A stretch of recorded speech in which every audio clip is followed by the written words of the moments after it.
My best friend asked to sleep in my room. I didn't expect this. The rain hammered against my bedroom window like it had a personal vendetta against the glass. I sat at my desk, trying to focus on the chemistry homework spread before me, but my mind kept wandering to the weather forecast I'd seen earlier. Severe thunderstorms all night, they'd said, flash flood warnings, the works. My phone buzzed, pulling me from my thoughts. Ethan, hey, power just went out at my place, the whole street's dark. I glanced out my window toward Ethan's house 3 doors down. Sure enough, his street was pitch black while mine still had lights. Me, that sucks. You okay? Ethan, yeah, but it's creepy as hell, and my parents are at that conference until tomorrow night, remember? I did remember. Ethan had been complaining about being alone all weekend since last Tuesday. Ethan, any chance I could crash at yours tonight? I know it's weird, but my heart did this stupid little flip thing it had been doing lately whenever Ethan needed something from me. We'd been best friends since freshman year, now juniors, and somewhere along the way, my feelings had gotten complicated. Very complicated. Me, of course, come over whenever. Ethan, you're a lifesaver, be there in 10. I looked around my room with sudden panic. Clothes on the floor, unmade bed, that embarrassing poster I kept meaning to take down. I had 10 minutes to make my room look like a functioning human lived here, not a tornado victim. I just shoved the last pile of dirty laundry into my closet when the doorbell rang. I'll get it, I called out, taking the stairs 2 at a time. When I opened the door, Ethan stood there, soaked through despite the umbrella in his hand, a backpack slung over one shoulder, and that crooked smile on his face that made my stomach do flips. Dude, you're drenched, I said, pulling him inside. The wind kept blowing the rain sideways, he explained, shaking his dark hair like a dog. Water droplets flew everywhere. Sorry, I'm getting your floor wet. It's fine, come on, let's get you dry. Ethan had been to my house 1,000 times, but something felt different about tonight. Maybe it was knowing he'd be sleeping here in my room, just the two of us. Maybe it was the way his wet t-shirt clung to his frame as he followed me upstairs. Stop it, I told myself, he's your best friend, get a grip. You can borrow some dry clothes, I said, rummaging through my dresser. I tossed him a t-shirt and sweatpants. Thanks, man, he caught them easily. Where should I change? Bathroom's across the hall, you know where it is. While he changed, I tried to calm my racing thoughts. This was normal, friends slept over all the time. The fact that I'd been harboring this massive crush on him for the past 6 months didn't change anything. He didn't know, and he never would.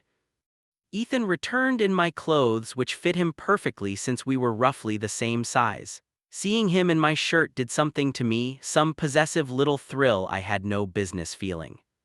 Your mom and dad cool with this? He asked, toweling his hair dry. Yeah, they're having date night, dinner and a movie, won't be back until late. I paused. They like you more than me anyway. He laughed, that easy, genuine laugh that made his eyes crinkle. Not possible, you're their favorite son.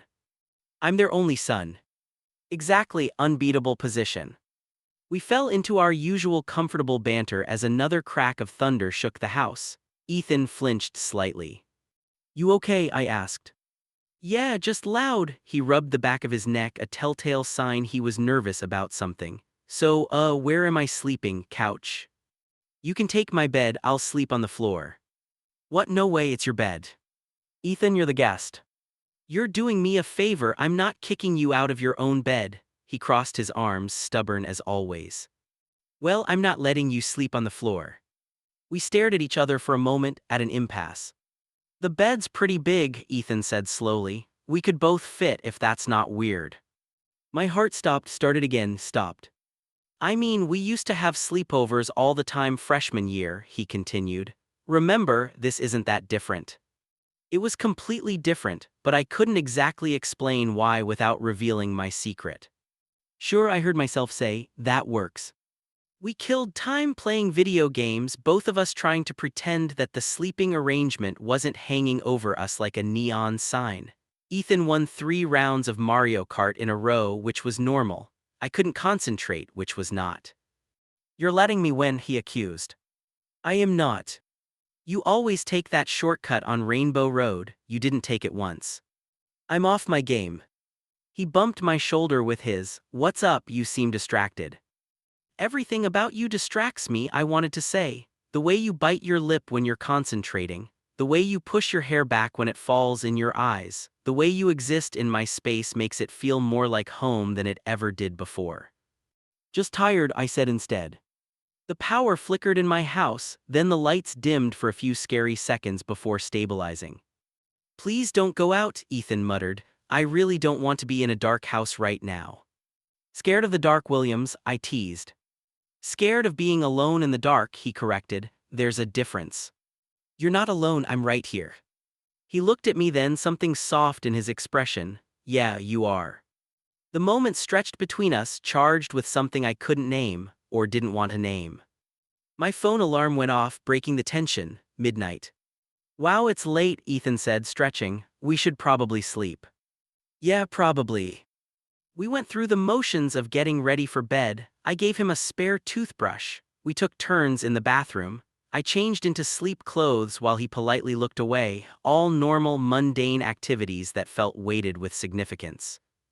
When we finally settled into bed, I stayed as far on my side as possible, leaving a careful distance between us. The bed was queen-sized, plenty of room, but I was hyper-aware of every inch separating us. "Thanks again for letting me stay," Ethan said into the darkness. "I know it's probably weird." "It's not weird, you're my best friend." "Still, I appreciate it." Outside, the storm continued its assault. Rain lashed the windows, thunder rolled across the sky, wind howled. "Can I ask you something?" Ethan's voice came quietly in the dark. "Sure." "Do you ever feel like you're not telling people something important, like there's this big thing inside you and you're just holding it in?" My breath caught. Was he talking about what I thought he was talking about? "Sometimes," I said carefully. "Why?" "I don't know, lately I've been thinking about stuff, about who I am and what I want and," he trailed off. "Never mind, it's stupid." "It's not stupid, you can tell me anything, you know that." Silence stretched between us, then. "What if the thing you're hiding changes everything? What if it changes how people see you?" "The people who matter won't care," I said, my heart pounding, "and the people who care don't matter." "That's a greeting card answer. Doesn't make it less true." He was quiet for a long moment. When he spoke again, his voice was barely a whisper. "What if the person you're scared of telling is your best friend?" "Oh, though. Then you have to trust that your friendship is strong enough to handle the truth," I said softly, "whatever it is." More silence. The storm raged on. I could feel Ethan thinking beside me, could sense the war he was waging with himself. "I think I might be gay," he finally said. The words hung in the air between us, delicate and precious and terrifying. "Okay," I said, trying to keep my voice steady even as my world tilted on its axis. "Okay, that's it, just okay." "What do you want me to say?" "I don't know, something more than okay," he sounded frustrated now. "I just told you something huge and you're acting as if I told you what I had for breakfast." I rolled onto my side to face him, even though I could barely see him in the darkness. "You want me to freak out, make it a big deal? I'm trying to be supportive here." "I know, I'm sorry, I'm just..." He let out a shaky breath. "I've been holding this in for months and I finally say it out loud and I don't know what I expected, but..." "Ethan," I reached out, found his hand in the dark, squeezed it. "Thank you for trusting me enough to tell me. I'm honored, and it doesn't change anything between us. You're still my best friend." "You mean that?" "Of course I mean it." His hand tightened around mine. "I was so scared you'd be weird about it." "I'm not scared of who you are," I said. "I'm just glad you felt safe enough to tell me." Yeah. We lay there holding hands in the dark, thunder crashing outside. My mind was racing. Ethan was gay. Ethan had just come out to me. This changed everything and nothing all at once. "Can I tell you something else?" he asked after a while. "Anything." "Part of why I wanted to stay here tonight wasn't just the storm. I've been wanting to tell you for weeks and I kept chickening out. But then my power went out and it felt like a sign or whatever, like the universe was giving me an excuse to be near you and finally just say it." "I'm glad you did." "Me too," he paused. "Are you sure you're not weirded out?" "I'm sure."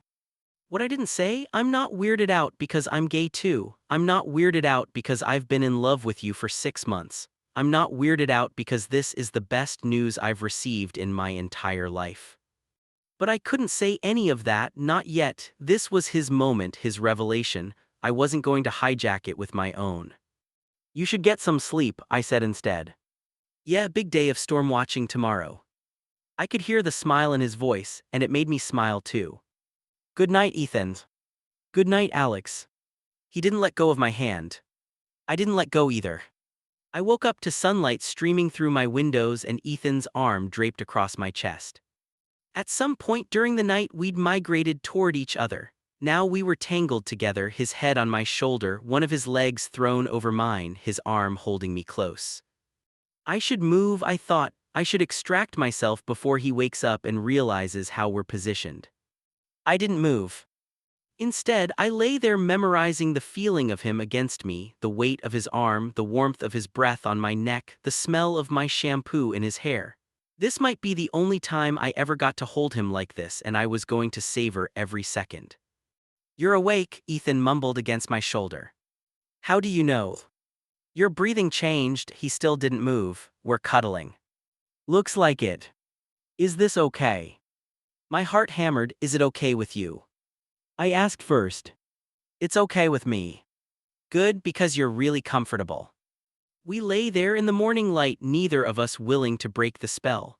Outside, the storm had passed, leaving behind a crystalline blue sky and the sound of dripping water. I'm glad I stayed, Ethan said quietly. Me too. Even though I basically used you as a teddy bear all night. I've been called worse. He laughed, the vibration of it traveling through me. You're a really good friend, Alex, you know that. Friend, the word stung even though it was accurate. That's what we were, friends, best friends. You too, I managed. Finally, reluctantly, Ethan pulled away. The loss of contact felt like a physical ache. I should probably check if my power's back on, he said, sitting up and stretching. His borrowed shirt rode up, revealing a strip of skin that I definitely didn't stare at much. Yeah, probably. He grabbed his phone from the nightstand and scrolled through messages. My neighbor says it came back on around 5 a.m. I should probably head home, let you have your weekend back. You're not bothering me. Still, I've invaded your space enough, he smiled. But thanks for everything, for letting me stay, for listening, for not making it weird. If only he knew how weird I was being internally. Anytime, I said. We went downstairs to find my parents in the kitchen making breakfast. My mom immediately insisted that Ethan stay for pancakes, and he didn't put up much of a fight. We ate together like we'd done dozens of times before, but everything felt different now. Changed. Ethan was gay. Ethan had trusted me with that information. Ethan had spent the night in my bed in my arms. And I still hadn't told him my secret. After breakfast, I walked him to the door. His clothes from last night were dry now, folded neatly in his backpack. So I'll see you Monday, he said. Yeah, Monday. He hesitated like he wanted to say something else, then he just smiled and headed down the porch steps. I watched him walk back to his house, his backpack bouncing against his shoulders, and felt like I'd just let something important slip through my fingers. School on Monday was weird. Not because Ethan was acting different, he wasn't. He was his normal, goofy self, making jokes about the storm and how I'd graciously let him crash at my place. To anyone watching, we were the same as always. But I felt different. Every casual touch, every laugh, every moment our eyes met across the cafeteria table, it all carried new weight. Earth to Alex, my friend Maya said, waving a hand in front of my face. You've been staring at your lunch for like 5 minutes. Sorry, tired. You're always tired lately, she observed. What's going on? Nothing, just didn't sleep great. Across from me, Ethan glanced up from his phone. Our eyes met. He smiled, small and private, and I felt my face heat. Maya's eyes darted between us, curious. Okay, what am I missing? Nothing, Ethan and I said simultaneously. She clearly didn't believe us but let it drop. Anyway, there's a party at Jessica's this Saturday, you guys coming? Maybe, I said. Probably not, Ethan said at the same time. Maya laughed. You two need to coordinate better. Which is it? I'll convince him, Ethan said, grinning at me. Alex never wants to go to parties, but he always has fun once he's there. That's because you always drag me away from the interesting conversations to play beer pong. Beer pong is an interesting conversation between you, the ball, and destiny. That's the dumbest thing you've ever said. You haven't heard me wax poetic about Mario Kart strategies yet. Maya watched our banter with an amused expression. You two are ridiculous. The rest of the day passed in a blur. I couldn't focus in any of my classes. My mind kept circling back to Saturday night, to Ethan's confession, to the feeling of waking up in his arms. After school, Ethan caught up with me at my locker. "Hey, want to come over?" he asked. "I got that new video game I was telling you about." My heart jumped, sure. We walked to his house together, the early autumn air crisp and cool. Leaves were just starting to turn, painting the neighborhood in shades of gold and amber. "So I've been thinking," Ethan said as we turned onto his street. "Dangerous pastime." "Shut up," he bumped my shoulder. "I'm serious, I've been thinking about what I told you about being gay." "Okay. I want to come out, like actually out, to more people." "That's great, Ethan, if you're ready." "I think I am. Telling you helped, it made it feel real, like I could actually do this." He glanced at me. "Would you be there when I tell my parents?" "Of course, whenever you want. This weekend maybe. They're coming back from their conference tonight, so I could do it Saturday, before the party." "You sure you want to do it right before a party?" "Why not? Go big or go home, right?" He was trying to sound confident, but I could hear the nervousness underneath. "I'll be there, I promised, whatever you need." We spent the afternoon playing video games, but the conversation kept drifting to more serious topics. Ethan talked about when he first realized he was gay, 8th grade, who he thought might be accepting most of our friend group, and who he was worried about his uncle, who made homophobic jokes at family dinners. "What about you?" he asked during a loading screen. "What about me?" "Have you ever questioned your sexuality, like wondered if you might not be straight?" My mouth went dry. This was it. This was my chance to tell him. "I mean, everyone questions things sometimes, right?" I said instead, chickening out. "I guess I just wondered." He studied me for a moment, like he was trying to read between my words. "You'd tell me, right, if you were?" "Tell you what?" "If you were gay, or bi, or whatever." "Why would I need to tell you that?" "Because we're best friends, we tell each other everything." Except I wasn't telling him everything, I was holding back the most important thing. "Yeah," I said, "I'd tell you." The lie tasted bitter on my tongue. Saturday afternoon, I sat on Ethan's bed while he paced back and forth across his room, rehearsing what he was going to say to his parents. "Okay, how's this, Mom, Dad? I have something to tell you. I'm gay, I'm happy about it, and I hope you'll support me." "That's good, direct." "Too direct? Should I ease into it more?" "You've been easing into it for months, just rip off the Band-Aid." He stopped packing. "You're right, I'm overthinking this." "Little bit." "They're going to be fine, right? My parents are cool, they have gay friends, they voted for marriage equality." "They're going to be fine," I assured him. "But what if they're different when it's their son?" "Then they'll need time to adjust, but they love you, that's not going to change." He took a deep breath. "Okay, I'm doing this." "You're doing this?" "Right now." "I'll be right here." He gave me a shaky smile and headed downstairs. I heard him call for his parents, heard the murmur of voices. My heart pounded as I waited, trying not to imagine worst-case scenarios. 10 minutes passed, 15, 20. Finally, Ethan came back upstairs. His eyes were red, but he was smiling. "How did it go?" I asked. "My mom cried, the good kind of crying. She said she loved me and she was proud of me for telling them." He sat down next to me on the bed. "My dad was quieter, but he hugged me and said nothing had changed. They both want me to know I can bring home whoever I want whenever I'm ready to date." Relief flooded through me. "That's amazing, Ethan." "They want to meet with PFLAG, learn how to be better allies." He laughed, a little disbelieving. "I was so scared and they were just perfect." "I'm really happy for you. I couldn't have done it without you. Having you here, knowing you were upstairs waiting, it helped." On impulse, I pulled him into a hug. He hugged me back tightly, and for a moment we just held each other, relieved and happy and suspended in this perfect moment. When we pulled apart, our faces were close, so close. I could see the flecks of gold in his brown eyes, could count his eyelashes if I wanted to. Alex, he said softly. Yes. I. His phone buzzed, breaking the moment. He checked it with a sigh. Maya, asking if we're still coming to the party. Do you still want to go, after everything? Yeah, I feel like celebrating. He looked at me. You'll come, right? If you want me to. I always want you around, you know that.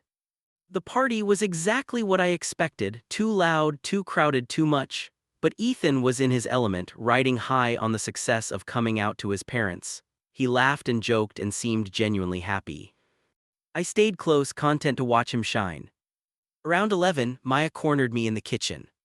So when are you going to tell him? She asked, pouring herself a drink. I nearly choked on my soda. Tell him what? That you're in love with him. Don't play dumb, Alex. I've seen the way you look at him. I don't. Yes, you do, and honestly, I think he looks at you the same way. My heart stuttered. You're imagining things. Am I? Because from where I'm standing, you two have been dancing around each other for months. We're friends. You're more than friends and you know it. The question is, when are you going to do something about it? Before I could answer, Ethan appeared in the doorway. There you are, I've been looking for you. Come on, they're starting karaoke. He grabbed my hand and pulled me toward the living room, leaving Maya smirking behind us. The rest of the party passed in a blur of bad singing and worse dancing. Ethan convinced me to do a duet of a song I'd never heard before, and we crashed and burned spectacularly, laughing the whole time. At one point, some guy I didn't recognize started hitting on Ethan. Watching them talk, watching this stranger touch Ethan's arm and lean in close made something ugly twist in my chest. Jealousy, I realized. I was jealous. Hey, Ethan had appeared beside me. You okay? You look weird. Fine, just tired. Want to head out? You don't have to leave because of me. I want to, this party's getting old anyway. We said goodbye to Maya and walked home through the quiet neighborhood streets. It was a clear night, stars visible despite the light pollution. That guy was flirting with you, I said before I could stop myself. Who, Tyler? Yeah, I know. You didn't seem interested. I wasn't. Why not? He was cute. Ethan stopped walking, looked at me with an expression I couldn't read. He wasn't my type. What is your type? Honestly, he stepped closer. Oblivious, terrible at Mario Kart, has this annoying habit of biting their lip when they're thinking. My breath caught. He was describing me. He had to be describing me. Alex, he said softly, can I ask you something? Sure. Are you gay? The question hung in the air between us, unavoidable now. I could lie, I could deflect, I could keep hiding. Or I could take the same leap of faith he'd taken with me. Yes, I whispered, I'm gay. The word hung between us, electric and terrifying and liberating all at once. How long have you known? Ethan asked, his voice careful. A while. Why didn't you tell me? I was scared, and then you came out to me, and I didn't want to steal your moment or make it about me or. Alex, he took another step closer. How long have you known about me? My heart hammered against my ribs. What do you mean? I mean, when did you realize I was gay? Because I'm starting to think it was before I told you. He was right, of course. We gathered around our usual table in the back corner. Maya kept shooting us knowing looks while Jordan complained about his calculus teacher, and Sam showed everyone pictures of his new puppy. So, Ethan said during a lull in conversation, Alex and I have something to tell you guys. 4 pairs of eyes turned to us. Maya was smiling, the others looked curious. We're dating, I said, and it felt good to say it out loud. Have been for a few weeks now. Finally, Jordan practically shouted, making everyone in the coffee shop turn to look at us. Sorry, but seriously, finally. You guys knew? Ethan asked, surprised. Dude, you've been making heart eyes at each other since last spring, Sam said. We had a bet going on when you'd finally get together. Who won? I asked. Maya, she said it would happen before November. Christina rolled her eyes. I had money on Christmas break. You bet on us. With love, Maya said sweetly. We're really happy for you guys, you're good together. The relief was overwhelming. They weren't weird about it, they were happy for us. Okay, but I need details, Jordan said, leaning forward. How did this happen? Who confessed first? Ethan and I looked at each other and laughed. It's a long story, I said. We've got time, Christina said, settling in. So we told them, an edited version anyway, the storm, Ethan coming out, my own confession, the kiss under the streetlights. They listened with rapt attention, occasionally making awa sounds that made both of us blush. That's actually really romantic, Sam said when we finished. Like movie-level romantic. Shut up, Ethan said, but he was smiling. The conversation moved on to other topics, but something had shifted. We'd told people. It was real now, not just something between us, but something we were sharing with the world. Under the table, Ethan found my hand and squeezed it. That wasn't so bad, he murmured. No, I agreed, it wasn't. You're nervous, my mom observed as I set the table for dinner. I'm not nervous. You've reorganized those forks 3 times. I stopped fidgeting with the silverware. Okay, maybe a little nervous. Honey, we love Ethan. Having him over for dinner isn't new. I know, but now he's your boyfriend, D, and you want us to be okay with it. I nodded, not trusting my voice. My mom pulled me into a hug. We already are okay with it, more than okay. We're happy you found someone who makes you smile like that. Like what? Like you're carrying sunshine around. You've been glowing for weeks. That's so cheesy, Mom.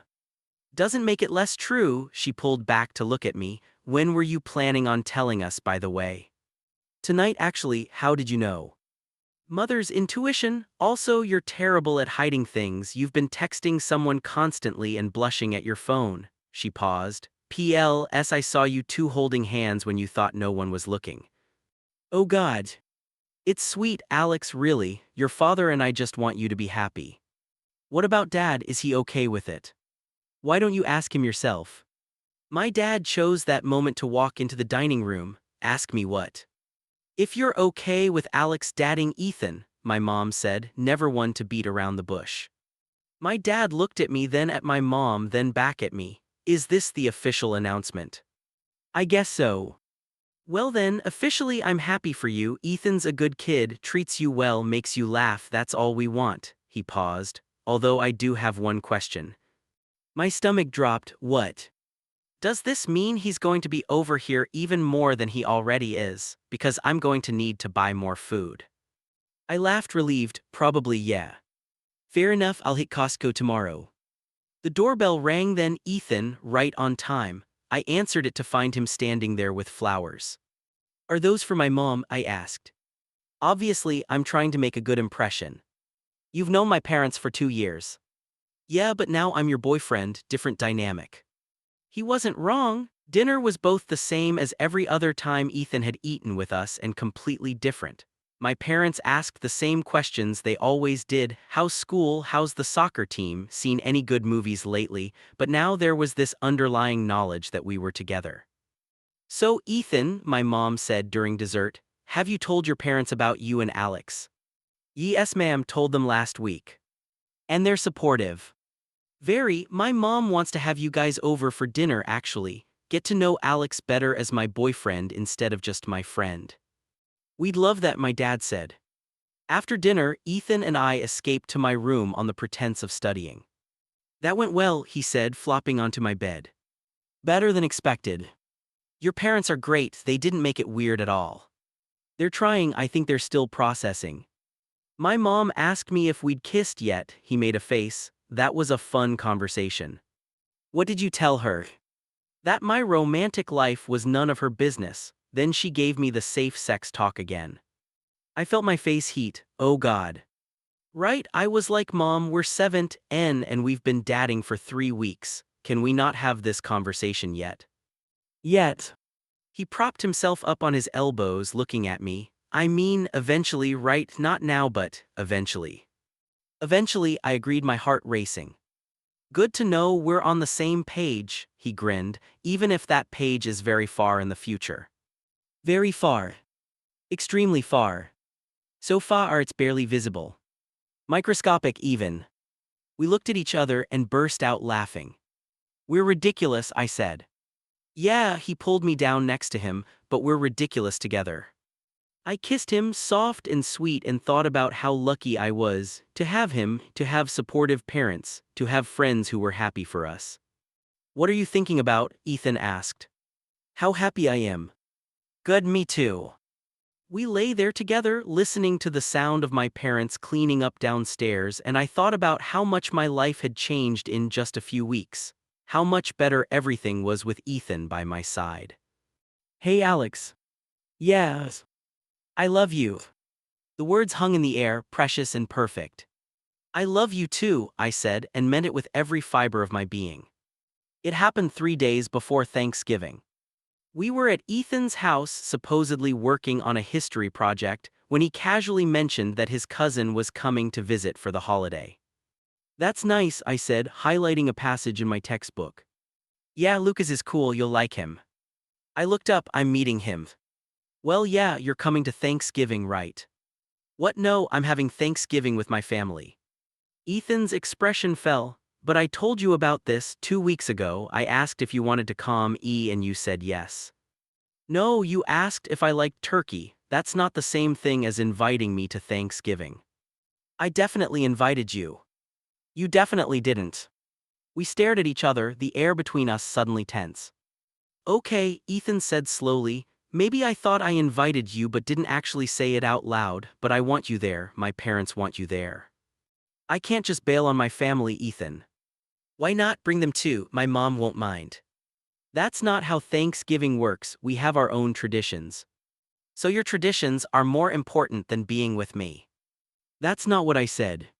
That's what it sounds like. I closed my textbook harder than necessary. Don't do that, don't make this about you versus my family. I'm not, I just thought, he ran a hand through his hair, frustrated. This is our first holiday as a couple, I wanted to spend it together. We can spend the day after together, or the weekend. It's not the same. Why are you being so difficult about this? Why are you being so inflexible? The words came out sharper than I intended. Ethan flinched. You know what? Fine, spend Thanksgiving with your family. I'll be with mine, have a great time. Ethan. I need some air. He left his own room, which would have been funny if I weren't so frustrated. I heard the front door open and close, heard his footsteps on the driveway. I sat there for a minute, anger and guilt warring inside me. This was stupid. We were fighting over Thanksgiving, but it felt like more than that. It felt like a test of priorities, of commitment, of how we were going to navigate being together. My phone buzzed. Maya. Maya, Ethan just texted me that you two are fighting. You okay? Me define okay. Maya wanted to talk about it. I called her instead of texting back. Okay, spill, she said by way of greeting.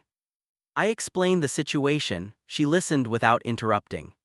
So here's the thing, she said when I finished. You're both right and you're both wrong. That's not helpful. Let me finish. Ethan's right that he wants to spend the holiday with you. That's sweet and normal, but you're right that you can't just abandon your family traditions without warning. The problem is you're both so busy being right that you're not listening to each other. So what do I do? Compromise, spend the morning with your family, evening with his, or split the day, or figure out a way to combine things, but stop being stubborn and actually talk to him. She was right, I knew she was right. When did you get so wise? I asked. I've always been wise, you're just now noticing. Now go fix this before it becomes a bigger thing. I found Ethan sitting on the curb outside his house, looking miserable. Hey, I said, sitting next to him. Hey. I'm sorry for being inflexible and for snapping at you. I'm sorry too for making it into a bigger deal than it needed to be. He looked at me. I just really wanted to show you off to my cousin. He came out last year and I thought it would be nice for him to see that there are happy gay couples in the family, even if we're technically not family yet. My heart melted, yet. I'm thinking long-term here. We've been together for a month. So I know what I want. He took my hand. But I get it, your family traditions are important, I shouldn't have asked you to skip them. What if we compromise? I'll do morning with my family, then come to yours for dinner. My parents won't mind. They're usually in a food coma by 3 anyway. His face lit up. Really? Really, I want to meet Lucas, and I want to be with you on Thanksgiving. Best boyfriend ever, he said, kissing me. Does this mean we're okay? We're okay, although that was kind of a terrible first fight. It was pretty stupid. We didn't even yell, we just sort of, sternly discussed. Is that what we're calling it? Sounds better than had a minor disagreement about holiday scheduling. I laughed relieved, deal. We went back inside and actually worked on our history project. Every so often, I'd catch Ethan looking at me with this soft expression that made my chest tight. What? I finally asked. Nothing, just thinking about how glad I am that we're doing this. Fighting about Thanksgiving. No, dummy, being together, even when it's hard, it's worth it. Yeah, I agreed, it really is. Thanksgiving morning at my house was chaos as always. My aunt and uncle arrived early with my twin cousins who immediately commandeered the TV. My grandmother showed up with enough food to feed a small army despite my mom insisting she didn't need to bring anything. My dad stress-cooked his way through 3 pies. Normal, comfortable home. But this year I kept checking the clock, counting down until I could leave for Ethan's. You keep looking at your watch, my grandmother observed as we set the table. Hot date. Actually, yeah, I'm having dinner at Ethan's. Ethan, that's your boyfriend. I nodded, still getting used to saying it out loud. Good for you, sweetheart, life's too short not to spend it with people who make you happy, she patted my hand. Now tell me, is he treating you well? The best. Good, if he doesn't let me know, I'll set him straight. The mental image of my tiny, 70-year-old grandmother confronting Ethan made me smile. We ate at noon: turkey, stuffing, mashed potatoes, the works. I helped clean up, spent some quality time with my family, and then at 3 o'clock sharp I headed over to Ethan's. He opened the door before I could even knock. You're here, he pulled me inside and kissed me right there in the entryway. Missed you too, I said, laughing. Lucas is here, fair warning, he's going to have a million questions. Should I be nervous? Nah, he's cool, come on. The Williams house smelled amazing, a different combination of holiday scents than my own house. But equally welcoming. Ethan's mom greeted me with a hug and his dad with a handshake, and then I was introduced to Lucas. He was 19, home from college for the break with the same dark hair as Ethan but lighter eyes. He shook my hand with a knowing smile. So you're the famous Alex, Ethan hasn't shut up about you. Lucas, Ethan groaned. What? It's true, every phone call, Alex this, Alex that, Alex is so smart, Alex is so funny. I'm going to murder you. Can't murder me on Thanksgiving, it's bad luck. I liked Lucas immediately. Dinner was loud and warm and exactly what I needed. Lucas told stories about college life that had everyone laughing. Ethan's mom asked about my family's Thanksgiving. His dad argued sports with Lucas in that good-natured way that meant they were both enjoying themselves. And Ethan sat next to me, our knees touching under the table, occasionally catching my eye and smiling like we shared a secret. After dinner, Lucas cornered me in the kitchen while we were helping clean up. So, he said, loading the dishwasher, Ethan seems really happy. Yes. Yeah, happier than I've seen him in, maybe ever. You're good for him. He's good for me too. I'm glad. He deserves someone who sees how great he is. Lucas paused. Can I give you some unsolicited advice? Sure. High school relationships are hard. Being gay in high school is hard. Being in a gay relationship in high school is really hard. People are going to have opinions. They're going to say stuff. Some of it's going to hurt. I know. But here's the thing, if what you two have is real and it looks pretty real to me, then it's worth fighting for. Don't let other people's BS get in the way of your happiness. Thanks, Lucas. Anytime, and hey, if anyone gives you trouble, let me know. I'm very intimidating, he flexed jokingly. See, terrifying. I laughed, absolutely terrifying. Later, Ethan and I escaped to his room while the adults watched football. Lucas likes you, he said, sprawling on his bed. How can you tell? He told me, said you were good for me and I should keep you around. Smart guy. The smartest. Ethan pulled me down next to him. Thank you for coming, it meant a lot. Where else would I be? With your family, where you should be. I was with them and now I'm with you, I can do both. Grady. Absolutely. He kissed me, slow and sweet, and I thought about what Lucas had said, about fighting for what we had, about not letting other people's opinions matter. What are you thinking about? Ethan asked. How lucky I am. Zap. You love it. I really do. We stayed like that for a while, wrapped up in each other until his mom called Yudo Seipi that they were cutting pie. We went down and had dessert with his family, and it felt natural and right and like exactly where I was supposed to be.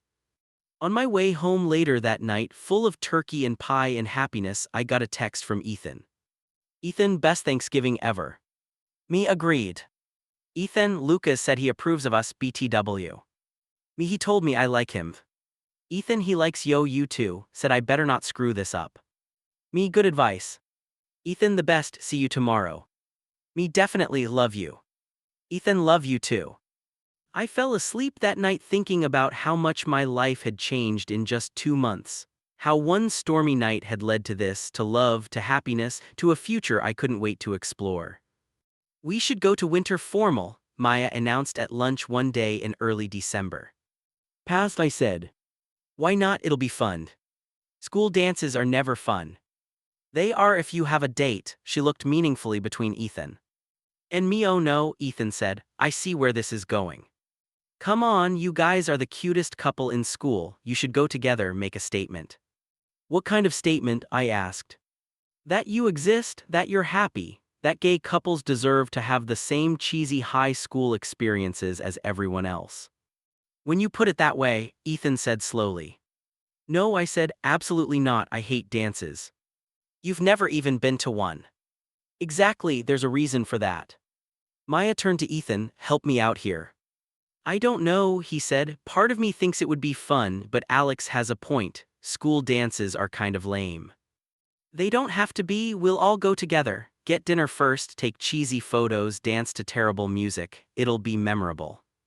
Memorably bad, I muttered. Just think about it, Maya said, that's all I'm asking. After she left, Ethan turned to me, do you really not want to go? I don't know, maybe, I've just never been a dance person. Me neither, but Maya's right about one thing. What's that? We deserve to have normal high school experiences, including going to dances together if we want to. You actually want to go? I want to take you, there's a difference, he smiled. Plus, I'd get to see you in a suit, that's worth the price of admission alone. You're impossible. You love it. He wasn't wrong. That weekend, I found myself at the mall with my mom, shopping for a suit. I still can't believe you're going to a dance, she said, holding up a jacket for me to try. My son, the social butterfly. I'm going for Ethan. Even better, a grand romantic gesture. It's just a dance, Mom. It's never just a dance, she handed me the jacket. Try this one, navy blue would look good on you. The jacket fit perfectly, so did the pants. My mom insisted on a new shirt and tie to match. You're going to look so handsome, she said, a little teary. Mom, please don't cry in the middle of Men's Warehouse. I can't help it, my baby is going to his first dance with his boyfriend, it's a moment. It's really not that big a deal. But it kind of was. The night of the dance, I spent an hour getting ready. The suit, the hair, the tie that I had to redo 3 times because I couldn't get it right. My dad helped me with it eventually. Nervous, he asked. A little. Don't be, you look great, Ethan's a lucky guy. Thanks, Dad. Ethan picked me up at 7 looking absolutely incredible in a charcoal gray suit. We stared at each other for a moment. Wow, he said. Yeah, wow. My parents insisted on taking a million photos, us together, us separate, us with my mom, us with my dad, us in front of the fireplace, us by the door. It was embarrassing and sweet and made me glad they cared. Finally, we escaped to Ethan's car. You really do look amazing, he said as we drove to the restaurant where we were meeting our friends. So do you. I'm glad we're doing this, even if the dance itself is terrible, getting dressed up with you is worth it. Dinner was at this Italian place downtown. Me, Ethan, Maya, Jordan, Sam, Christina, and their various dates. We took up the entire back section, loud and laughing and having the best time. To us, Maya said, raising her water glass. To friendship, to love, to terrible DJ choices we'll complain about later. Hear, hear, we all echoed, clinking glasses. The dance itself was exactly what I expected. Too loud, too crowded music that was either too fast or too slow with no in-between. But Ethan was there and my friends were there, and when a slow song came on, Ethan pulled me onto the dance floor. I don't know how to slow dance, I admitted. Neither do I, will figure it out. We swayed together, probably off rhythm, definitely not doing it right. Around us, other couples danced. A few people stared at us, two guys slow dancing together, but most people didn't seem to care. This isn't so bad, I said. The dance or dancing with me? Both, but mostly dancing with you. Smooth. I try. He rested his head on my shoulder and we kept swaying, and in that moment, surrounded by terrible music and questionable decorations and the judgment of people who didn't matter, I was perfectly happy. I love you, Ethan said softly. I love you too.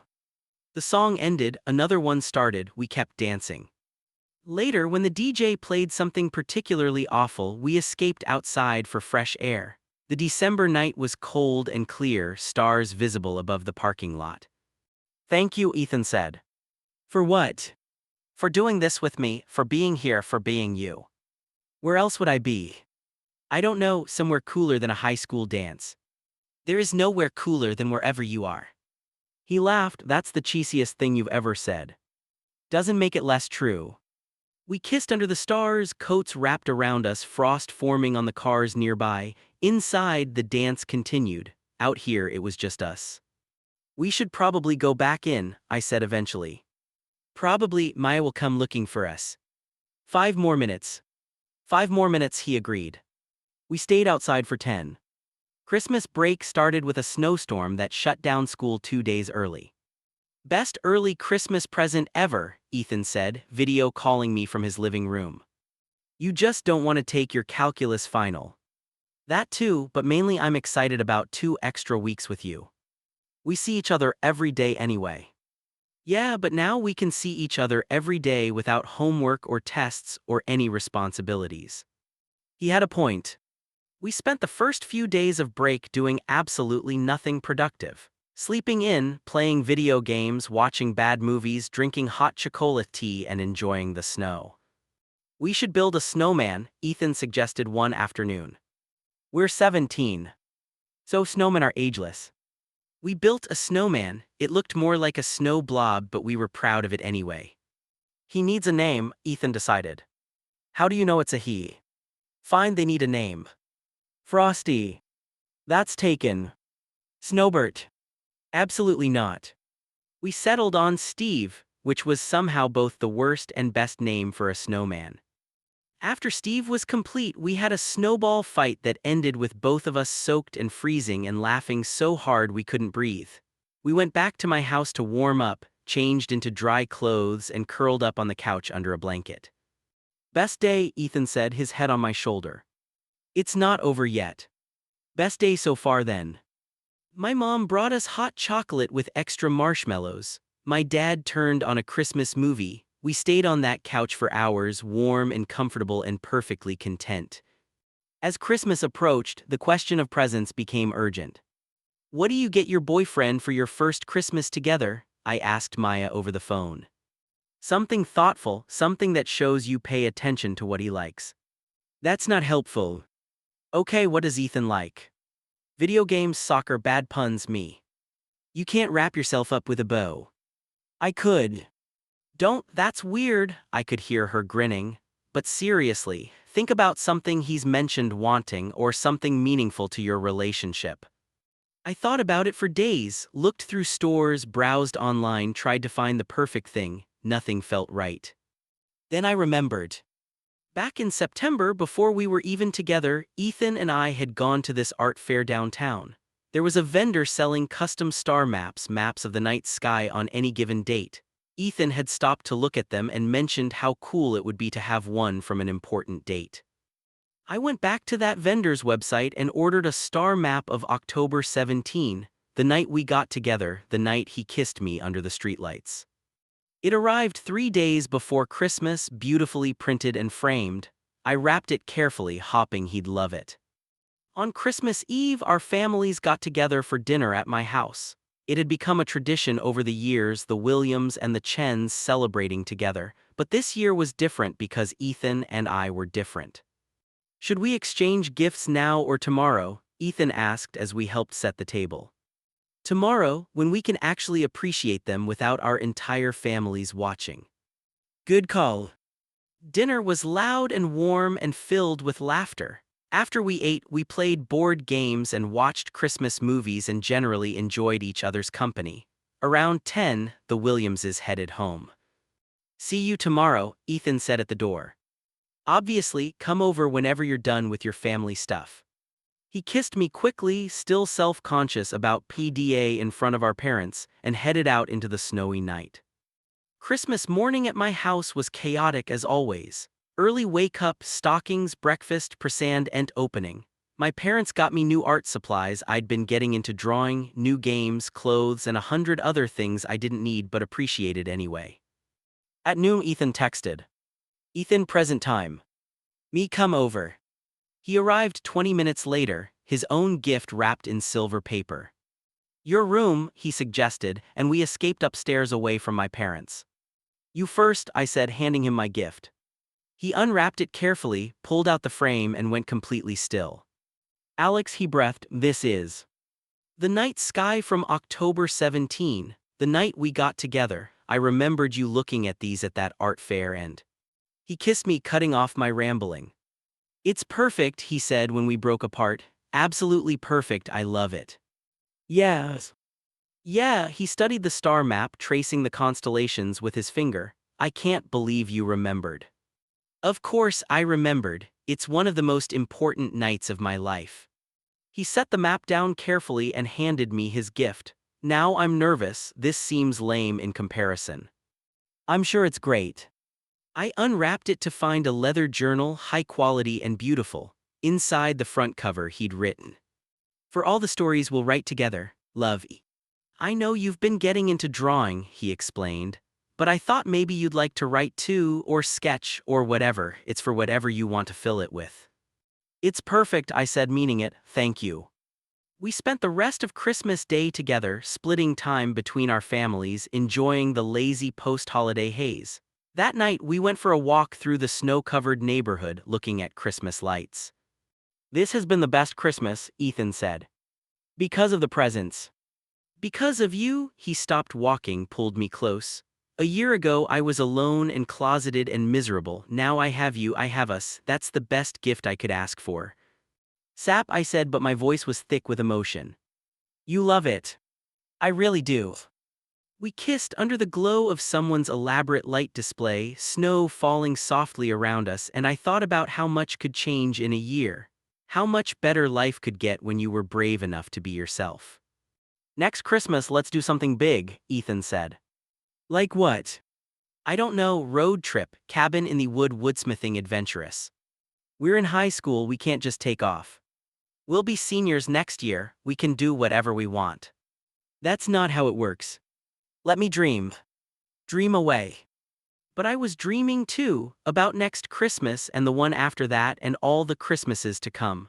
About a future with Ethan full of adventures and lazy days and quiet moments just like this one. "I love you," I said. "I love you too." We walked home through the snow, hand in hand, already planning our next year together. Maya threw a New Year's Eve party at her house, nothing too wild, just our friend group and a few others. Her parents were home, which meant no alcohol and a strict midnight curfew, but we were fine with that. "I can't believe we're already ringing in a new year," Christina said, sprawled across Maya's couch. "This year flew by." "Best year of my life," Ethan said, squeezing my hand. "That's because you spent half of it pinning after Alex and the other half actually dadding him," Jordan pointed out. "Exactly, best year." "What about you, Alex?" Sam asked. "Best year." I thought about it, coming out, getting together with Ethan, all the moments big and small that had made this year unforgettable. "Yeah," I said, "best year." As midnight approached, we gathered around Maya's TV to watch the ball drop. Someone broke out sparkling cider and plastic champagne flutes. "So are we doing resolutions?" Christina asked. "I resolved to actually study for finals instead of cramming the night before," Jordan said. You say that every year, Sam pointed out. This time I mean it. I resolved to be more confident, Maya said, put myself out there more. We went around the circle, everyone sharing their resolutions. When it got to me, I hesitated. I resolved to be braver, I finally said, to not let fear hold me back from being myself. Ethan looked at me, understanding in his eyes. We'd both spent so much time hiding, so much energy pretending to be something we weren't. This year we'd been brave, next year we'd be braver. I resolved to appreciate every moment, Ethan said, to not take the good things for granted. The countdown started, 10, 9, 8. You know what happens at midnight, right? Ethan whispered. We celebrate. We kiss, it's tradition. 3, 2, 1. Happy New Year. Ethan kissed me as everyone cheered and hugged and celebrated around us. It was perfect and chaotic and exactly right. Happy New Year, he said when we broke apart. Happy New Year. The party wound down around 12:30. Parents started arriving to pick up their kids. Ethan and I walked home together through the quiet streets. Can you believe it's already been 3 months? I asked. Since we got together, feels like longer. Good longer or bad longer? Good longer, like we've always been this way. I knew what he meant. Sometimes I had trouble remembering what life was like before us, before this relationship that felt as natural as breathing. What do you think this year will bring? I wondered aloud. Good things, graduation is coming up, college applications, more time together. You're optimistic. I have a lot to be optimistic about. We reached my house first, stood on the porch in the cold night air, neither of us ready to say goodbye yet.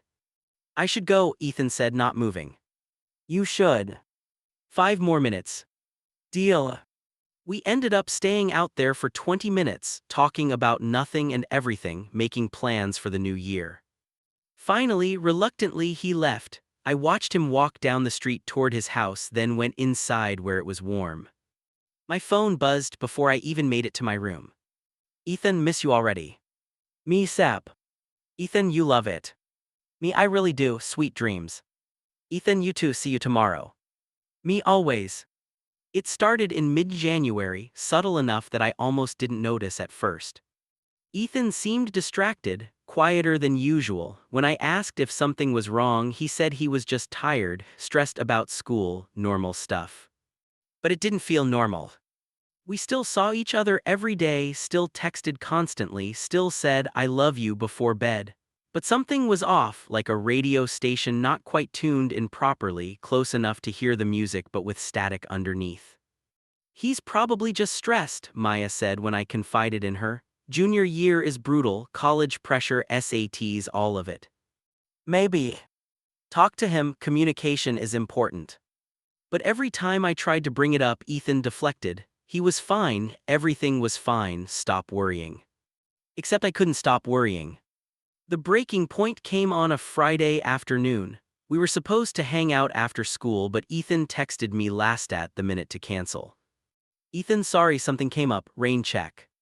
Me, everything okay? Ethan, yeah, fine, just tired. It was the 3rd time that week he'd canceled. I tried not to let it hurt, but it did.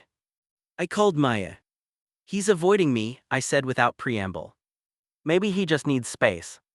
We've been together for 4 months. If he needs space, he should tell me instead of making excuses. So tell him that. I tried, he says everything's fine. Then maybe everything is fine and you're overthinking. Or maybe something's wrong and he won't talk to me about it. There's only one way to find out, go to his house, talk to him face to face, don't let him deflect. She was right. I walked to Ethan's house, anxiety churning in my stomach. His mom answered the door and looked surprised to see me. Oh, Alex, Ethan didn't mention you were coming over. Surprise visit, is he home? In his room, go on up. I climbed the stairs I'd climbed 100 times before, but this time my heart was pounding. I knocked on his door. Come in. He was at his desk, homework spread out in front of him, and when he saw it was me, surprise flashed across his face. Alex, what are you doing here? We need to talk. About what? About how you've been avoiding me, about how you keep saying you're fine when you're clearly not, about what's actually going on. He sighed, closing his textbook. It's nothing, I'm just. Don't say you're just tired or just stressed. Talk to me, really talk to me. For a long moment he didn't say anything, then quietly. I'm scared. Of what? Of this, of us, of how much I care about you. He wouldn't look at me. 4 months ago we were best friends, now you're my boyfriend and I'm in love with you and that's terrifying. Why is it terrifying? Because what if it doesn't work out? What if we break up and I lose my best friend and the person I'm in love with all at once? What if this ruins everything? My heart broke a little, Ethan. I know it's stupid, I know I'm being irrational, but I can't stop thinking about it.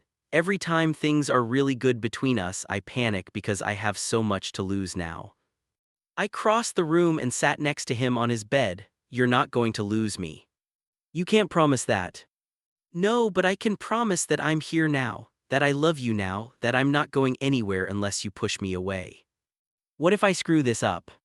What if you don't? What if we're great together and stay together and this is the beginning of something amazing? You're so sure. I'm sure about you, about us, even when it's scary. I took his hand, but you have to let me in, you can't shut me out when things get hard. I know, I'm sorry, I didn't know how to tell you I was freaking out without sounding pathetic. You're not pathetic, you're human, we both are. And part of being in a relationship is being scared sometimes but trusting each other enough to work through it. He finally looked at me, eyes shiny. I don't want to lose you. You won't, not if we talk to each other, not if we're honest about what we're feeling. Even when what I'm feeling is scared and irrational. Especially then. He pulled me into a hug, holding on tight. I love you so much it terrifies me. I know the feeling. We stayed like that for a while, just holding each other. Eventually, Ethan pulled back. I'm sorry for avoiding you, that wasn't fair. And I'm sorry for not noticing sooner that you were struggling. We're a mess. We're learning, there's a difference. He smiled, small but genuine. Yeah, I guess we are. So no more avoiding, no more deflecting. No more avoiding, I promise. Good, because I missed you. I've been right here. You know what I mean. He did. We spent the rest of the evening talking, really talking, about our fears and insecurities and all the things we'd been holding back. It wasn't always easy or comfortable, but it was necessary. Later, walking home, I felt lighter, like we'd cleared some hurdle I didn't even know we were approaching. My phone buzzed.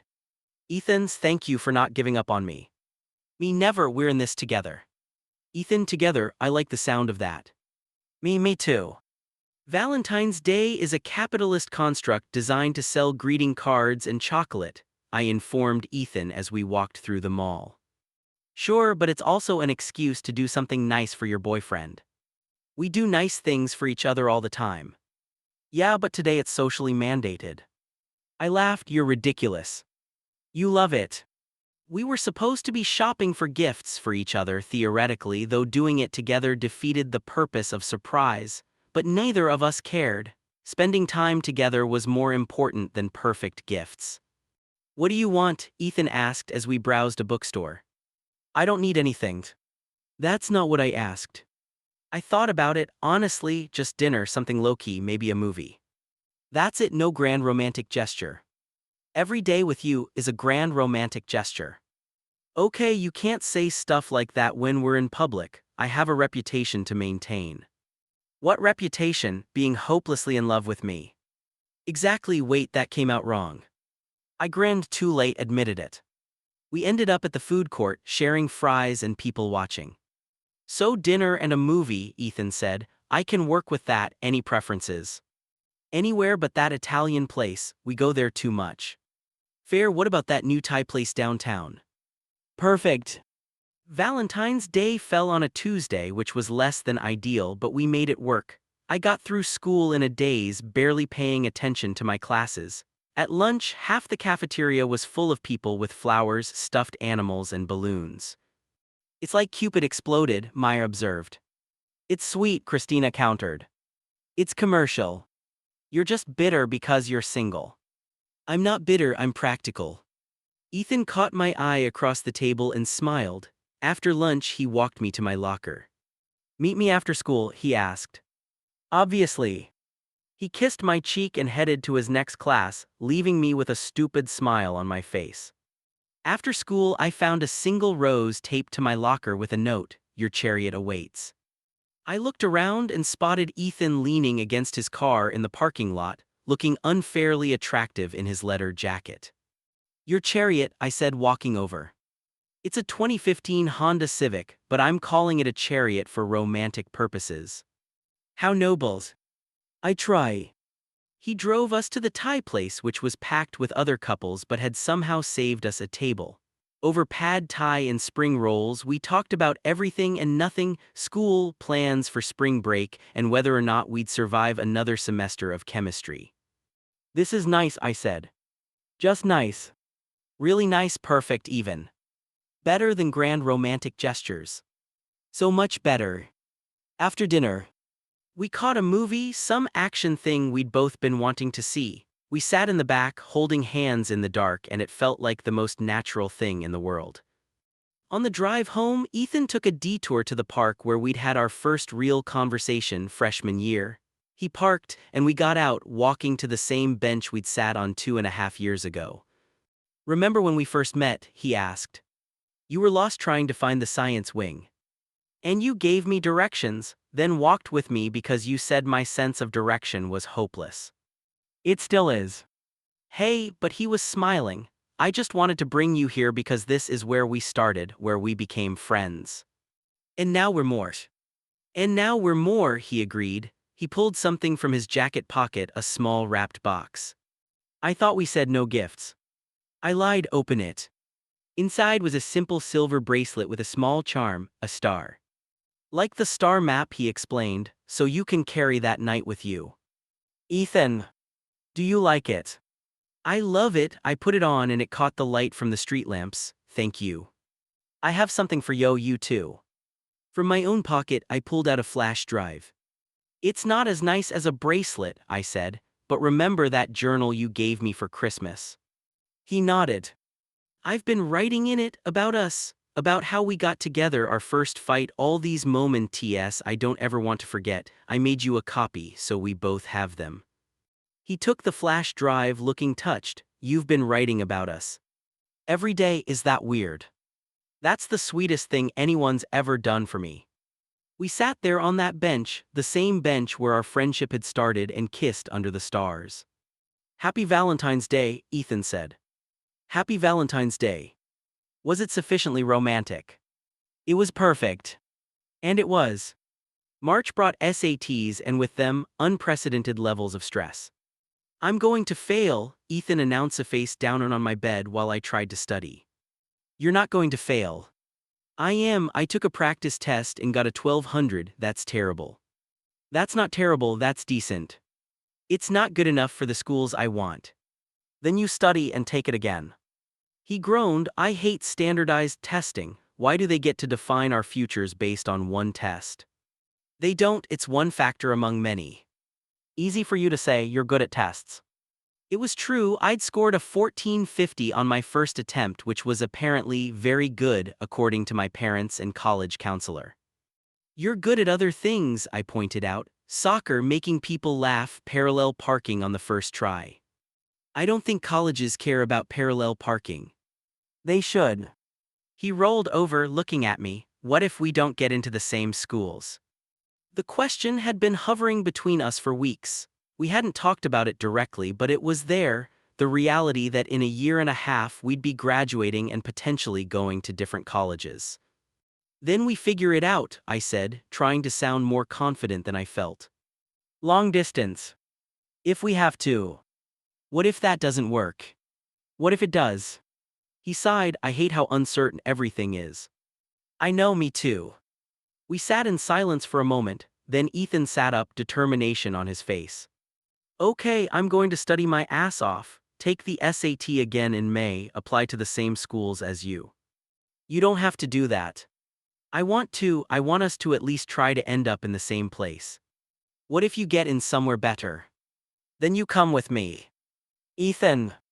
"I'm serious. I know it's a year away and we can't control everything, but I want to try. I want to plan for a future that includes both of us." My heart did that thing it always did when Ethan said stuff like this, flip-flopped in my chest, made it hard to breathe in the best way. Okay, I said, let's make a plan. We spent the rest of the afternoon researching colleges, making lists of schools we both liked, comparing programs, location and financial aid packages. UC Berkeley has a great program, Ethan said, scrolling through their website. That's really far from home. That's the point, fresh start, new city. What about UCLA, still California but closer? Maybe what about East Coast? Too far. Oregon. Too rainy. You're very particular. I prefer discerning. We narrowed it down to 8 schools we both liked, a mix of reaches, targets, and safeties. Schools with good programs, decent weather, and locations that seemed exciting. This is doable, I said, looking at our list. Yes. Yeah, we have options, we have time, we'll figure it out. Together. Together. The next few weeks were consumed by studying. SAT prep books, practice tests, tutoring sessions. Ethan was determined to improve his score and I helped quiz him whenever I could. Okay, math question 17, I said one evening. He worked through it, showing his process, got it right. See, you're getting better. It's still hard. It's supposed to be hard. If it were as easy, everyone would get perfect scores. That's not comforting. Want me to comfort you or help you study? Can I have both? Later, right now, question 18. We studied until his brain turned to mush, then took a break to watch TV and eat pizza. These moments of normal of just being teenagers felt precious among all the stress. Thank you, Ethan said during a commercial break. For what? For helping me study, for putting up with my stress, for being patient. That's what partners do. Partners, I like that better than boyfriend. Yes. Boyfriend feels temporary, partner feels permanent. We're 17. So thinking about permanent is kind of intense. I'm intense about you. I laughed, but my heart was racing. We'd been together for 6 months, half a year, and Ethan was already thinking long-term, talking about colleges using words like permanent. You okay? He asked. Yeah, just processing. Processing what? How serious we're getting, how real this is. Does that scare you? A little, but in a good way. Yes. Yeah. He kissed me, soft and sweet, and I thought about the future, uncertain and scary and full of possibility. We're going to be okay, Ethan said, whatever happens. You sound sure. I am sure about you, about us. I wanted to be that sure, wanted to believe that love was enough to overcome distance and time and all the unknowns of the future. I love you, I said instead. I love you too. For now, that was enough. Spring break arrived like a gift from heaven, 1 week of no school, no tests, no stress about the future. We should do something fun, Ethan said on the first day of break. Like what? Road trip. Where? I don't know, somewhere, anywhere, just the two of us. The idea was tempting but impractical. Our parents would never let us just take off. What if we made it educational, visit colleges? I sat up, interested. That could actually work. We spent the afternoon planning a 3-day trip up the California coast, visiting UC Santa Cruz, UC Berkeley, and Stanford, all schools on our list, all legitimate college visits. Convincing our parents was easier than expected. They liked that we were being proactive about college. My dad insisted on GPS tracking on my phone and a strict check-in schedule, but otherwise gave his blessing. We left early Monday morning, Ethan behind the wheel of his Civic, me in charge of music and navigation. First road trip, Ethan said as we hit the highway. First of many. Definitely. The drive to Santa Cruz took about 6 hours with traffic. We stopped for lunch at this random diner in San Luis Obispo, ate burgers and fries and talked about what we wanted to see at each campus. I'm excited, Ethan said. Is that weird to be excited about college tour? It's not weird, it's our future. Our future, I like the sound of that. Santa Cruz was beautiful, redwood trees and ocean views and a laid-back vibe that immediately felt right. I could go here, Ethan said as we walked through campus. Yes. Yeah, it feels good. We took the official tour, asked questioned NS, picked up brochures. The admissions counselor talked about their programs, their acceptance rates, and what they looked for in applicants. You both seem like great candidates, she said. Strong GPAs, good test scores, make sure your essays stand out. That night we stayed in a cheap motel nearby. 2 double beds, questionable carpet, but it was ours. This is kind of perfect, I said, sprawled on one of the beds. A sketchy motel. Being here with you, away from home, just us. Ethan moved to sit next to me. Yeah, it is kind of perfect. We ended up in the same bed, talking late into the night about the tour, about college. About what we wanted from our futures. I want to study engineering, Ethan said. Build things, make things better. You'll be great at that. What about you, still thinking English? Maybe, or journalism, I like writing. You're good at it, that journal you're keeping, can I read it someday? It's embarrassing. It's about us, how can it be embarrassing? Because it's full of sappy stuff about how much I love you. Then it's perfect. We kissed slow and sweet, and fell asleep tangled together. The next day was Berkeley, bigger, more intense, more competitive. The tour guide talked about their acceptance rate 17%, average SAT scores 1450, and how many applications they received each year. This is intimidating, Ethan whispered. We've got this. But I wasn't sure, Berkeley felt like a reach even for me. That night in another cheap motel, we researched application requirements and deadlines.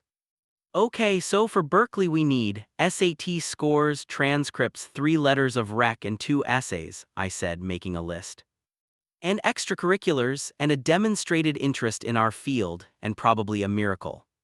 Hey, we're smart, we're capable, we can do this. You're cute when you're motivational. I'm serious. I know, and I love you for it. Stanford on day 3 was somehow even more intimidating. Beautiful campus, impressive facilities, and an acceptance rate that made Berkeley look easy. This is where smart people go, Ethan said, looking around at the students walking by. We're smart people. Are we though? Ethan, stop it, you're spiraling. I know, what if we're not good enough? What if we don't get in anywhere on our list? I pulled him aside, away from the tour group. Listen to me, we have options, we have backup schools, and even if we don't get into our top choices, we'll end up somewhere good, somewhere right for us. Promise. Promise. The drive home was quieter, both of us processing what we'd seen. So what do you think? I finally asked as we got close to home. I think college is going to be great and scary, and I'm glad we're doing this together. Me too. Santa Cruz was my favorite. Really, I thought you'd say Berkeley. Berkeley's impressive, but Santa Cruz felt like home, like somewhere I could actually see myself. Me too. We smiled at each other, and just like that, we had a plan. Apply everywhere but hope for Santa Cruz. Hope for somewhere we could build a future together. Thanks for doing this with me, Ethan said as he pulled up to my house. Thanks for planning it. Best spring break ever. Absolutely. He kissed me goodbye, and I went inside feeling hopeful about the future for the first time in weeks. I'd suspected for months, had noticed the way his eyes lingered on guys in the hallways, the way he always had excuses for why he wasn't interested in the girls who asked him out. I thought maybe, I admitted, but I wasn't sure, and it wasn't my place to assume. Did you want me to be? What? Gay? Did you want me to be gay? I wanted you to be happy, I said honestly, whatever that meant. That's not what I asked. We were close now, close enough that I could see his chest rising and falling with rapid breaths, could see the nervous energy in his eyes. Yes, I said quietly, I wanted you to be gay. Why? Do you really not know? I want to hear you say it. My mouth was dry, my hands were shaking. This was it, the moment of no return. Because I have feelings for you, I said. Because I've been in love with you for months and it's been killing me to keep it in Ceda, and I know this probably ruins everything, but you are scared and I can't lie to you anymore. Ethan stared at me for a long moment, then he started laughing. Not the reaction I expected. He laughed harder, you're unbelievable. I just confessed my feelings, are you, and you're laughing at me. I'm laughing because I've been in love with you since last spring and I thought I didn't have a chance. Wait. Wait. What? Alex, why do you think I came out to you first? Why do you think EU asked to stay over during the storm? I've been trying to work up the courage to tell you how I feel for months. But I thought. You thought wrong. He closed the remaining distance between us. I'm crazy about you, your stupid sense of humor, the way you always let me win at Mario Kart even though you're better, and how you knew exactly what to say when I came out, all of it. I don't let you win at Mario Kart. You absolutely do. He was smiling now, that beautiful smile that made my heart race. Is that really what you're focusing on right now? I'm processing. Process faster. And then he kissed me. It was soft and tentative, a question more than a statement. I froze for half a second, my brain short-circuiting before I kissed him back.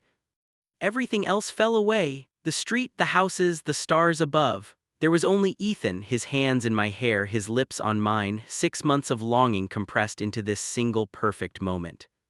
When we finally broke apart, both of us breathing hard, he rested his forehead against mine. I've wanted to do that for so long, he whispered. Me too. We're idiots, we could have been doing this for months. Better late than never. He laughed and kissed me again. We eventually made it back to my house, holding hands the whole way, stealing kisses under streetlights. My parents had already gone to bed, so we crept up to my room. So, Ethan said, sitting on my bed, what now? I don't know, I've never done this before. The relationship thing or the gay thing? Both. Same, he tugged me down to sit beside him. We'll figure it out together. What if it gets weird? What if dating ruins our friendship? Alex, he took my face in his hands. You are my best friend, that's not going to change just because we're also dating. If anything, it gets better. You sound very confident about this. One of us has to be, you're too busy overthinking. He was right, I was overthinking, so I stopped thinking and kissed him instead. We spent the rest of the night talking and kissing and making up for months of missed opportunities. Ethan told me about the moment he realized he had feelings for me during a movie marathon where I fell asleep on his shoulder. I told him about mine, when he laughed so hard at one of my jokes that he snorted, and I thought it was the most adorable thing I'd ever heard. We really are idiots, I said at some point, lying side by side on my bed. The biggest, he laced his fingers through mine, but we're together now, that's what matters. Together, I repeated, testing the word. I like the sound of that. Me too. Outside, the first hints of dawn were coloring the sky. We'd talked all night, too wired on new relationship energy to sleep. I should probably go home, Ethan said reluctantly, before your parents wake up and find us like this. Or you could stay for breakfast, I'm sure they won't mind. And tell them what, that we're dating now. Eventually, when we're ready. He smiled, I like that we're we now. Me too. He kissed me one more time before leaving, sweet and soft and full of promise. After he left, I lay back on my bed, grinning like an idiot at my ceiling. Ethan liked me. Ethan was my boyfriend. Best night ever. The following weeks were a crash course in dating your best friend. On one hand, it was easy. We already knew each other inside and out, already had our rhythms and routines. Adding romance just felt like a natural extension of what we already had. On the other hand, it was terrifying. Every argument felt heavier when you were also worried about it ending your relationship. Every moment of insecurity was amplified. You're overthinking again, Ethan said one afternoon. We were at his house, ostensibly doing homework but mostly just enjoying each other's company. I'm not overthinking. You've been staring at the same page of your textbook for 10 minutes. I'm absorbing the information. You're worrying about something, I can tell. He set down his own book, Talk to Me. It's stupid. If it's bothering you, it's not stupid. I sighed, what if we're moving too fast? We've only been together 3 weeks. Do you feel like we're moving too fast? No, but what if you do? Alex, he moved closer. I've been your best friend for 2 years, I've been in love with you for half of that. There's no such thing as moving too fast when you already know someone this well. We haven't even told anyone yet, doesn't that seem weird? We said we'd tell people when we're ready, are you ready? I thought about it, maybe, I don't know, part of me wants everyone to know, part of me wants to keep this just ours for a little longer. Then we wait, there's no rush, he took my hand. Although Maya definitely knows. What how? She cornered me yesterday, said we were being obvious. We haven't even been affectionate at school. Apparently we look at each other differently now, her words not mine. I groaned, of course she noticed. She's happy for us, made me promise to treat you right or she'd kick my ass. She absolutely would too. I know it's terrifying, he grinned, but also kind of sweet. We decided to tell our friend group that weekend. Maya already knew, but there were 3 others, Jordan, Sam, and Christina. We'd all been friends since freshman year, and if we were going to tell anyone, it should be them.